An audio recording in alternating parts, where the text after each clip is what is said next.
உலகமெங்கிலும் இருக்கிற hope TV நேயர்கள் அனைவருக்கும் கிறிஸ்து இயேசுவின் நல் நாமத்தினாலே அன்பின் வாழ்த்துக்களை நான் தெரிவித்துக் கொள்கிறேன். இந்த கடைசி கால நிகழ்வுகள் தானியேல் 11ஆம் அதிகாரத்தில் இருக்கிறபடி நாம் வரிசையாக படித்து கொண்டு வருகிறோம். இன்றைக்கும் நாம் அதை தொடர்ந்து படிக்கும்படியாக இருக்கிறோம். இந்த ஆராய்ச்சி வகுப்பிற்கு உங்களை நான் அன்போடு அழைக்கிறேன். இப்பொழுது நம்மோடு கூட 3 வாலிபர்கள் இந்த ஆராய்ச்சியில் கலந்து கொள்ளும்படியாக இருக்கிறார்கள். அவர்களை நாம் வரவேற்கலாமா? அன்பான வாலிப பிள்ளைகளை, உங்களை சந்திப்பதில் மகிழ்ச்சி. நீங்கள் உங்களை அறிமுகம் செய்து கொள்ளுங்கள். ஃபஸ்ட்டு என்னோட நேம் செல்வின். நான் ரேடியாலஜி முடிச்சுட்டு சென்னையில் ஒர்க் பண்ணிட்டுருக்கேன். ரொம்ப சந்தோஷம் செல்வின். என்னோட பேர் எபினேசர் பால். சென்னை பகுதியில் தேவனுடைய ஊழியத்தை செய்து வருகிறேன். Welcome you. என்னுடைய பேர் வில்லியம்ஸ். நான் திண்டுக்கல் மாவட்டத்தில் தேவனுடைய ஊழியத்தை செய்து வரேன் பாஸ்டர். ரொம்ப சந்தோஷம் வில்லியம்ஸ். காடு நம்ம கூட இருந்து மட்டும் நடத்தி வந்திருக்கிறாங்க. இந்த வகுப்பிலும் நாம் இன்னும் அநேக காரியங்களை படிக்கிறதுக்கு நம்முடைய கவனத்தை நாம் செலுத்துவோம். ஆவியானவர் நமக்கு உதவி செய்யட்டும். இந்த நேரத்தில் நாம் 12 தீர்க்க தரிசன நிகழ்வுகள் தானியேல் 11 இருக்கிறதின்படி, அது அவ்வளோதானா கடைசி கால சம்பவங்கள் என்று நினச்சிடாதீங்க. தானியேல் 11 இருக்கிறதின்படி 12 நிகழ்வுகள். அதில் நம்ம 4 நிகழ்வுகளை என்ன செஞ்சுருக்கிறோம், பார்த்துருக்குறோம். தீர்க்க தரிசன நிகழ்வுகளை பார்த்துருக்குறோம். இப்போது இன்றைக்கு நாம் 5வது காரியம் என்ன என்பதை நாம் பார்க்கலாம். தானியேல் 11ஆம் அதிகாரம் 41வது வசனத்தை நாம் வாசிக்கலாம். அவன் சிங்காரமான தேசத்திலும் வருவான். அப்பொழுது அநேக தேசங்கள் கவிழ்க்கப்படும். ஆனாலும் ஏதோம், மோபாப், அம்மோன் புத்திரரில் பிரதானமானவர்களும் அவன் கைக்கு தப்பி போவார்கள். நீங்கள் என்ன வாசிக்கிறோம்? சிங்காரமான தேசத்திலும் அவன் வருவான். சிங்காரமான தேசம் எது என்பதை நாம் பார்த்தோம். கடைசி நாட்களில் இருக்கக்கூடிய கர்த்தருடைய திருச்சபை, அது உலகளாவிய திருச்சபை, முத்துதை பிரசங்கிக்கிற திருச்சபை, தேவனுடைய கற்பனைகளை கைக்கொள்ளுகிற திருச்சபை, ஒரு மெய்யான தீர்க்கதரிசி கொண்டிருக்கிற திருச்சபை, இயேசு கிறிஸ்துவை குறித்த விசுவாசத்தை உடைய திருச்சபை. இதெல்லாம் அடையாளங்களெல்லாம் நம்ம என்ன செஞ்சோம், பார்த்தோம். இப்படிப்பட்ட அந்த உலகளாவிய திருச்சபை, செவன்த் டே அட்வென்டிஸ்ட் திருச்சபை அப்படிங்கிறதையும் நம்ம பார்த்தோம். அந்த திருச்சபைக்குள்ளே அவன் உள்ளே எப்படி வருகிறான்னு சொன்னால், எப்படி ப்ராட்டஸ்டன்ட் திருச்சபைக்குள்ளே உள்ளே நுழைந்தானோ அதுபோல் இங்கேயும் அவன் தன்னுடைய போலியான பொய்யான உபதேசத்தோடு உள்ளே வருவதற்கான எல்லா முயற்சிகளையும் அவன் செய்து கொண்டு இருக்கிறான். ஆனால் சபையினுடைய விசுவாச பிள்ளைகள், திருச்சபை என்ன செய்கிறது? அதை எதிர்த்து நின்று கொண்டிருக்கிறது. ஆனாலும் அடுத்த பாயிண்ட், 5வது பாயிண்ட்டு, 4வது பாயிண்ட் நம்ம என்ன பார்த்தோம் அப்படின்னு சொன்னால், அநேகர் கவிழ்க்கப்படுவார்கள். அநேகர் கவிழ்க்கப்படுவார்கள் அப்படிங்கிற விஷயத்தை நம்ம பார்த்தோம். அப்படின்னா சபை அசைக்கப்படும். போலியான சத்தியங்களுக்கு எதிர்த்து போராடி நிற்கிறவர்கள் தான் அங்கு மீதியானவர்களாக என்ன செய்ய போகிறாங்க, நிற்க போகிறார்கள். அன்பான தேவனுடைய வாலிப பிள்ளைகளை, அந்த மீதமான ஒரு கூட்டமாக நாம் என்ன செய்யணும், காணப்படணும். கடைசி காலத்தில் இருக்கக்கூடிய திருச்சபையினுடைய மிகப்பெரிய சவால் உண்மையான சத்தியத்திற்கும் அசத்தியத்திற்குமான ஒரு போராட்டம். அதில் நாம் சரியாக என்ன செய்ய வேண்டும், உண்மையான சத்தியத்திற்கு கடைசி வரைக்கும் கீழ்ப்படிந்து நடக்கிறவர்களாக நாம் இருக்க வேண்டும். இப்பொழுது நாம் என்ன பார்க்க போகிறோம் அப்படின்னு சொன்னால், 5வதாக என்ன நிகழப்போகிறது? அநேகர் அசைக்கப்படுவார்கள். அந்த அசைவின் விளைவாக அநேகர் என்ன செய்வாங்களாம், கவிழ்க்கப்படுவார்கள். சத்தியத்திலிருந்து மறுல விழுந்துருவாங்க. சபையை விட்டுட்டு வெளியே போயிடுவாங்க. அந்த நிகழ்வு நடந்திருக்குதான்னு பார்த்தா நம்முடைய திருச்சபையினுடைய சரித்திரத்தில் நம்ம நிறையா பார்க்க முடியும். சரிங்களா? நிறைய பேர் சத்தியத்தை சரியாக ஆசரிக்காதபடி, கை கொள்ளாதபடிக்கு சபையை விட்டு போனவங்க இருக்கிறாங்க. அந்த லிஸ்ட்டில் நாமும் இணைந்து விடக்கூடாது. ஆனால் 5வதாக அந்த வசனத்தில் என்ன வாசிக்கிறோம் அப்படின்னா, ஏதோமும் மோவாபும் அம்மோன் புத்திரரின் பிரதானமானவர்களும் அவன் கைக்கு தப்பி போவார்கள். இந்த அம்மோன் புத்திரர் இவங்கெல்லாம் யார் அப்படின்னு சொன்னால், புறஜாதியார். சரிங்களா? தேவனுடைய சபைக்கு, தேவனுடைய ஜனங்களுக்கு விரோதிகளாக இருந்தவர்கள். அவங்க பாருங்க, அவங்களை குறித்து ஆண்டவர் இந்த கடைசி நாட்களில் ஒரு தீர்க்க தரிசனம் சொல்லி இருக்கிறார். இப்போ மோவாப் இருக்குதானா? இல்லை. சரிங்களா? இப்போ அம்மோன் புத்திரர் இருக்கிறாங்களா? இல்லை.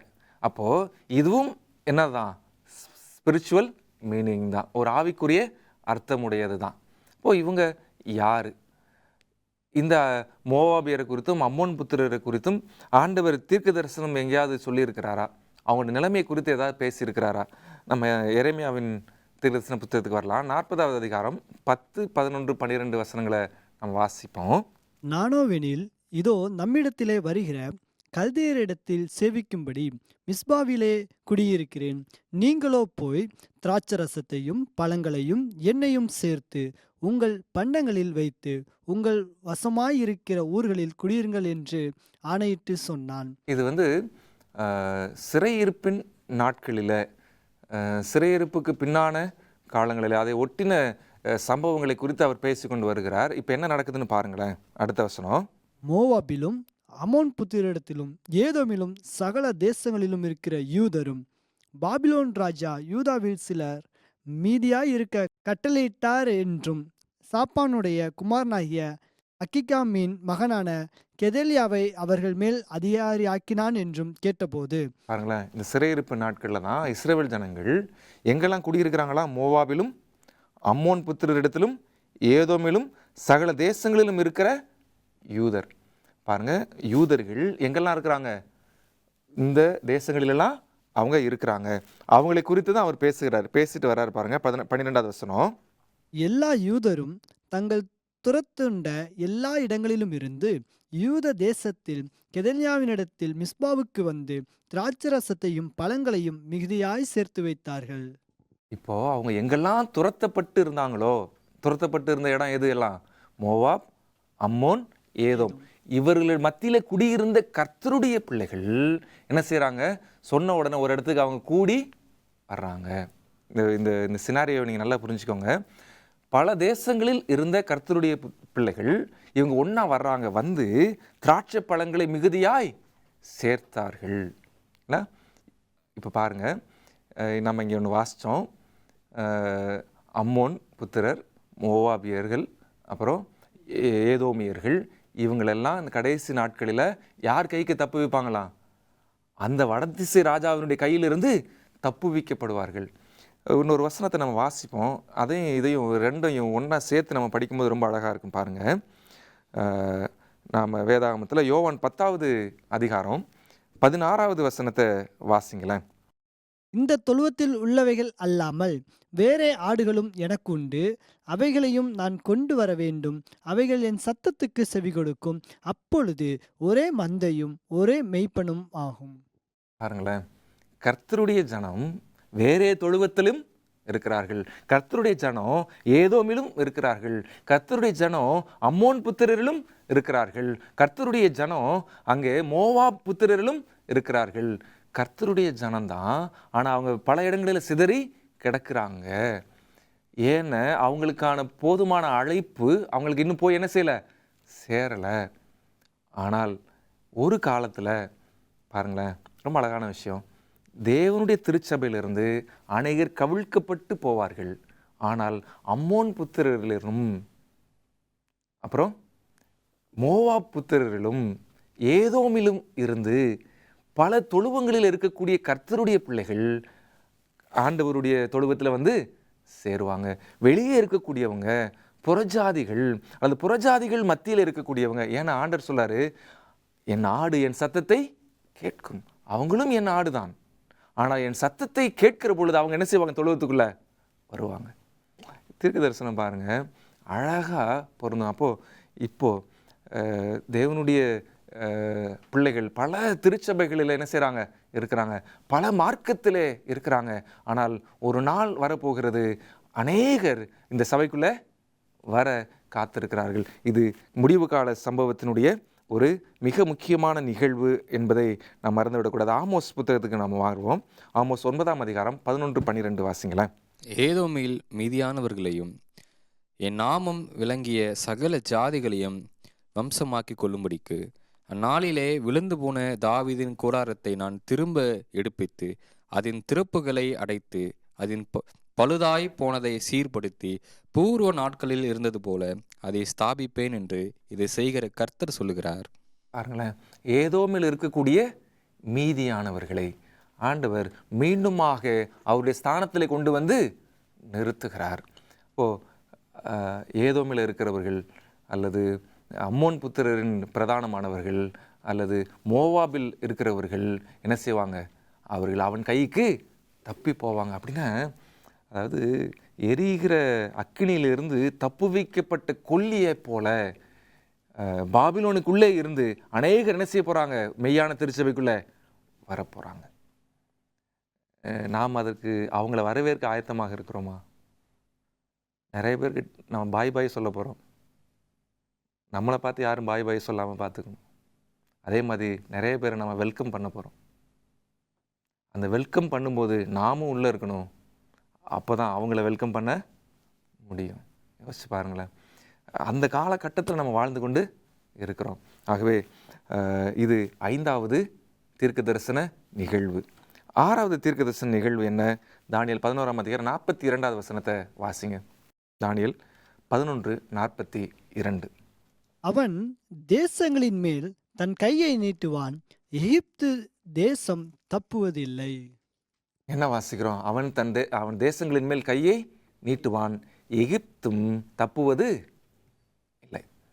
எகிப்துன்னு நம்ம என்னன்னு பார்த்தோம்? பிரான்ஸ் தேசம். கம்யூனிசம். சரிங்களா? கம்யூனிசம். இன்றைக்கு ஒரு 5 நாடுகள் கம்யூனிச நாடுகளாக இருக்கிறது. சரிங்களா? அது என்னென்ன அப்படின்னு பார்த்தீங்கன்னா, சீனா, ஓகே, கியூபா, அப்புறமா லாவோஸ், அப்புறம் நார்த் கொரியா, வியட்நாம். இதுதான் இன்றைக்கி கம்யூனிச நாடுகள். இதுதான் மீதம் இருக்கக்கூடிய நாடுகள். இதையும் அவன் தன் கையை நீட்டுவான், அவன் விடவே மாட்டான். அப்படின்னா அந்த வடதேச ராஜா அவர்கள் மீதும் தன் கையை நீட்டி அவர்களை அவன் தன் வசப்படுத்துவான். அவங்கள அவன் கண்ட்ரோல் பண்ண தொடங்குமா. அப்போது எல்லாரும் பாருங்கள் யாரை பின்பற்றி போகிறாங்க? அந்த பாப்பு ரோம மார்க்கத்தை பின்பற்றி போக, ஆவிக்குரிய பாபிலோனை பின்பற்றி போக ஆயத்தமாக இருக்கிறாங்க. ஸோ நான் இப்போ வாசித்த இந்த 5 நாடுகளிலும், பார்த்த 5 நாடுகளிலும் பெரிய நாடு எது? சீனா தான். சரிங்களா?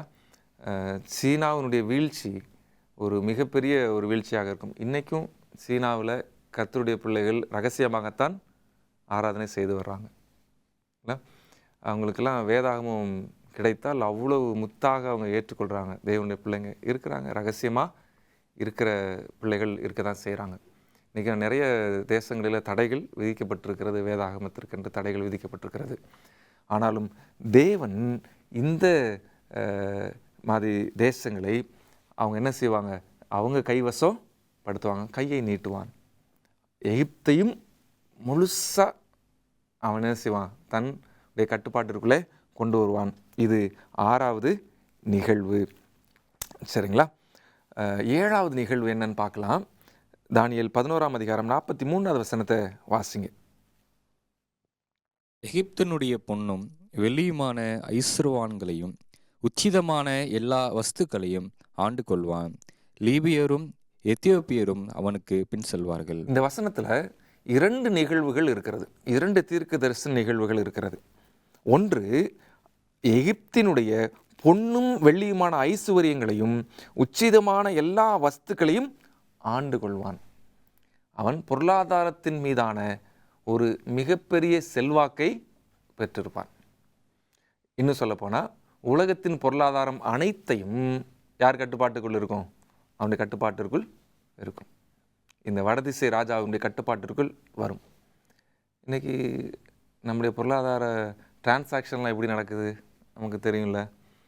முன்னாடி நம்ம பணம் கொடுத்து வாங்கிட்டு இருந்தோம் நம்ம சந்ததி. இப்போது பணமே தேவை கிடையாது, மொபைல் ஃபோனை சுமந்துட்டு போனால் போதும். அப்புறம் பிட்காயின்ஸ் அறிமுகப்படுத்தப்பட்டிருக்கிறது. இன்னும் சொல்லப்போனால் சிப்பு வச்சா போதும், நம்ம பேங்க்லேருந்து காசு எடுத்துக்குவாங்க, நம்ம அக்கௌண்ட்டு நம்மளை கேட்காமலே காசு எடுப்பாங்க. தெரியுங்களா? இப்போ இருக்கிற நிலைமை தானே. எதுக்கு எடுக்கிறாங்கன்னு அப்புறமா நம்ம யாரை பிடிச்சி கேட்குறோமோ அவங்கள்ட்ட பிடிச்சி கேட்டால் தான் நம்ம எதுக்கு நம்ம அக்கௌண்ட்லேருந்து காசு போயிருக்குன்னு நமக்கு தெரியும். பொருளாதாரம் ஒரே வேர்ல்டு ஃபுல்லாக ஒரே டிரான்சாக்ஷன், ஒரே விதமான டிரான்சாக்ஷன். ஒரு இடத்துல இருந்து உலகத்தின் ஒரு இடத்துலேருந்து இன்னொரு இடத்துல இருக்கக்கூடிய இன்னொரு நபருடைய பொருளாதாரத்தை கட்டுப்படுத்த முடியும். டெக்னாலஜி எங்கே போயிடுச்சு?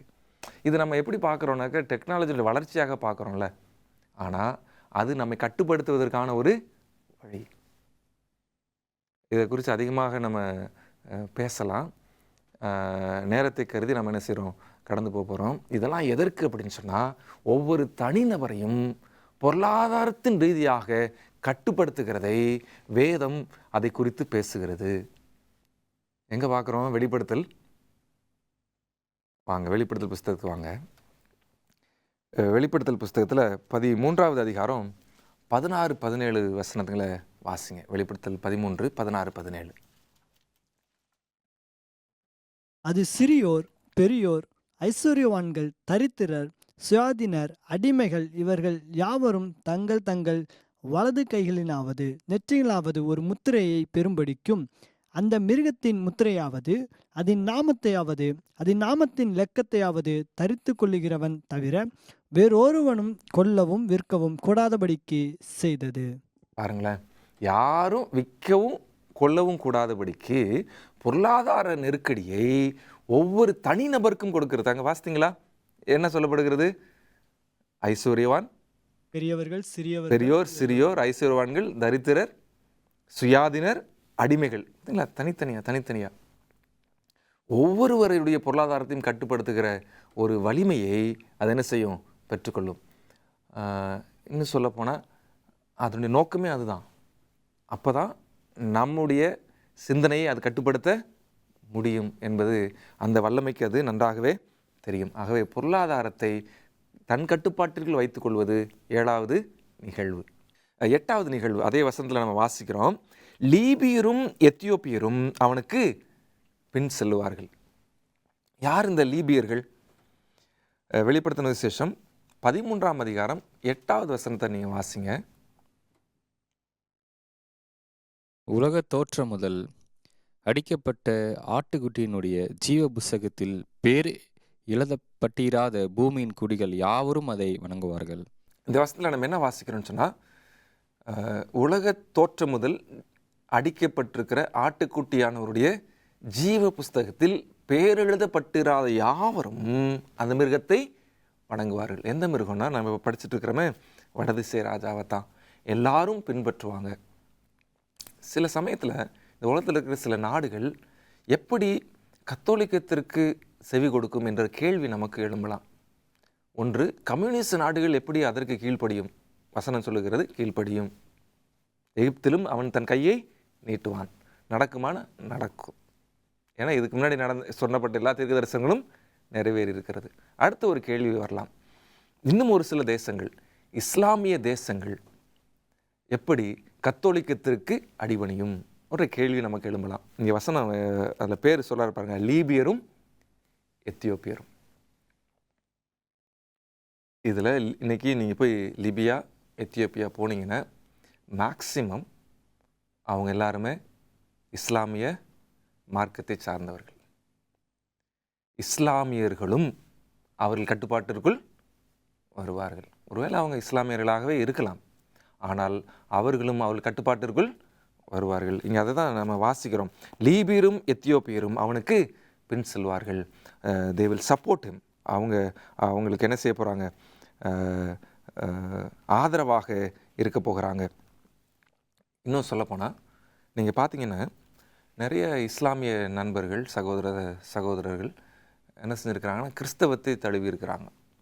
இஸ்லாமில் இருந்து கிறிஸ்தவத்துக்கு வந்தவங்க நிறைய பேர் இருக்கிறாங்க.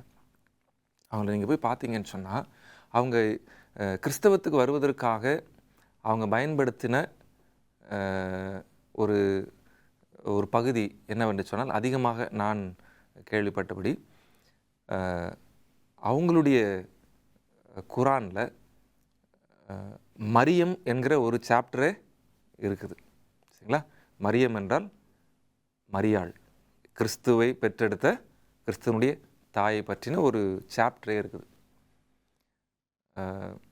ஸோ என்ன நிறைய பேர் சொல்கிறாங்க அப்படின்னு சொன்னால், அந்த சாப்டரை படிச்சுட்டு தான் நான் கிறிஸ்தவ மார்க்கத்துக்குள்ளே வந்தேன் சொல்கிறாங்க. அப்படி வந்தவங்க நிறைய பேர் கத்தோலிக்கத்தை ஏற்றுக்கொண்டு வந்தவங்க இருக்கிறாங்க. இது தனிப்பட்ட ஒரு டிரான்ஸ்ஃபர்மேஷன் அல்லது கன்வர்ஷன் என்று நம்ம சொல்லலாம்.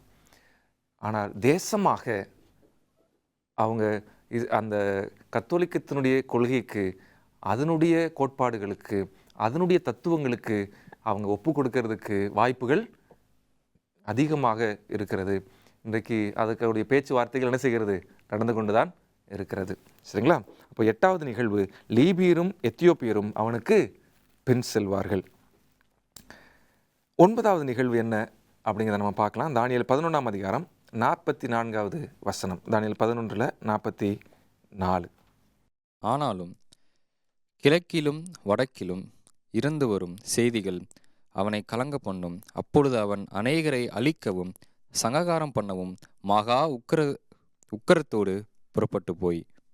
சரி, இங்கே என்ன வாசிக்கிறோம் அப்படின்னு சொன்னால், இது ரொம்ப ரொம்ப முக்கியமானது, ரொம்ப முக்கியமான ஒரு நிகழ்வு. இது தீர்க்கதரிசன நிகழ்வு நிகழப்போகிறது. என்ன சொல்கிறார் பாருங்க, இப்படி அவன் எல்லாரையும் தன் வசப்படுத்தி கொண்டு இருக்கிற பொழுது கிழக்கிலும் வடக்கிலும் இருந்து ஒரு செய்தி அவனை என்ன செய்யுமாம், கலங்க பண்ணும். ஒரு செய்தி அவனை கலங்க பண்ண போகிறது. என்ன செய்தி அது, என்னவாக இருக்கும்? சரிங்களா? அதுவும் திசையை சொல்கிறார் பாருங்க, கிழக்கு வடக்கு. இந்த 2 திசைக்குமான முக்கியத்துவம் வேதாகமத்தில் இருக்கிறதை நம்ம பார்க்க முடியும். அது என்னன்னு நம்ம பார்க்கலாம். இதில் ஆங்கிலத்தில் நம்ம அந்த வசனத்தை வாசித்தோம் அப்படின்னு சொன்னால், but tidings out of the east and of the north shall trouble him. tidings அப்படிங்கிற ஒரு வார்த்தையை நம்ம பார்க்க முடியும். இதே வார்த்தை இன்னொரு இடத்துல வேதாகமத்தில் இருக்கிறது. ரோமர் 10வது அதிகாரத்துக்கு வாங்க. 10:15வது வசனத்தை நம்ம வாசிக்கலாம். இந்த டைடிங்ஸ்ங்கிற வேர்டு எப்படி இங்கே பயன்படுத்தப்பட்டிருக்கிறதுன்னு பாருங்களேன். ரோமர் 10:15. 15வது வசனம். அனுப்பப்படாவிட்டால் எப்படி பிரசங்கிப்பார்கள்? சமாதானத்தை கூறி நற்காரியங்களை சுவிசேஷமாய் அறிவிக்கிறவர்களுடைய பாதங்கள் எவ்வளவு அழகானவைகள் என்று எழுதியிருக்கிறதே. பார்த்தீங்களா? என்ன சொல்கிறார் பாருங்க, நற்காரியங்களை சுவிசேஷமாய் அறிவிக்கிறவர்கள். இது ஆங்கிலத்தில் வாசித்தோன்னு சொன்னால், and how shall they preach except they be sent, as it is written, how beautiful are the feet of them that preach the gospel of peace and bring glad tidings of good things. நற்காரியங்களை சுவிசேஷமாய் பிரசங்கிக்கிறவர்கள். Tidings அப்படின்னு என்ன? Gospel. இந்த இடத்துல gospel, சுவிசேஷம். Tidings தமிழில் சுவிசேஷம் சொல்லப்பட்டிருக்கிறது. நல்லா புரிஞ்சுக்கோங்க. அவன் இப்படி எல்லாரையும் தன் கட்டுப்பாட்டில் கொண்டு வருகிற முயற்சி எடுத்துக்கிட்டு இருக்கிற போது கிழக்கிலும் வடக்கிலும் இருந்து அவனுக்கு ஒரு செய்தி வரும். அந்த செய்தி அவனை என்ன செய்யுமா? கலங்க பண்ணும். அந்த செய்தி அவனை என்னமோ பண்ணுங்க, அவனை மிக பெருமளவில் பாதிக்கும். அந்த செய்தி அது என்ன செய்தியா? சுவிசேஷம். சுவிசேஷம் சிம்பிள். அதை நம்ம புரிஞ்சுக்கிறதுக்கு, ரொம்ப எளிமையாக புரிஞ்சுக்கிறதுக்கு அது சுவிசேஷம். குட் டைடிங்ஸ் அல்லது சுவிசேஷத்திற்கான இன்னொரு பேர் என்ன? நற்செய்தி. யாருக்கோ நற்செய்தி, ஆனால் இவனுக்கு அது துர்ச்செய்தி. இவனை கலங்கடிக்கிற ஒரு செய்தி அது. அந்த செய்தியை அவன் பெற்றுக்கொள்ள போகிறான். அது அவனுக்கான செய்தி அல்ல, ஆனால் அங்கிருந்து வரக்கூடிய செய்தி அவனை என்ன செய்யும்? கலங்க பண்ணுகிறது, கலங்க பண்ணும். அப்படின்றதான் நாம் இந்த 9வது நிகழ்வாக நாம் பார்க்க போகிறோம். சுவாரஸ்யமான ஒன்று அது. இவ்வளோ நாள் உலகத்தையே கலங்கடித்து கொண்டிருந்தவன் அவனை கலங்க பண்ண போகிறது ஏதோ இராணுவம் அல்ல, ஒரு செய்திங்க. அது என்ன செய்தி? நாம் அடுத்த வகுப்பில் நம்ம என்ன செய்யலாம்? தொடர்ந்து நாம் படிக்கலாம். அருமையான தேவனுடைய பிள்ளைகளே, அடுத்த முறை சந்திக்கிற பொழுது இந்த நற்செய்தி என்ன, இந்த சுவிசேஷம் என்ன என்பதையும், அது எப்படி இந்த வடதிசை ராஜாவை கலங்க பண்ணுகிறது என்பதை நாம் பார்க்கத்தக்கதாக இருக்கிறோம். அது வரைக்கும் ஜெபத்தோடு காத்திருங்கள். கர்த்தர் உங்களோடும் எங்களோடும் இருப்பாராக.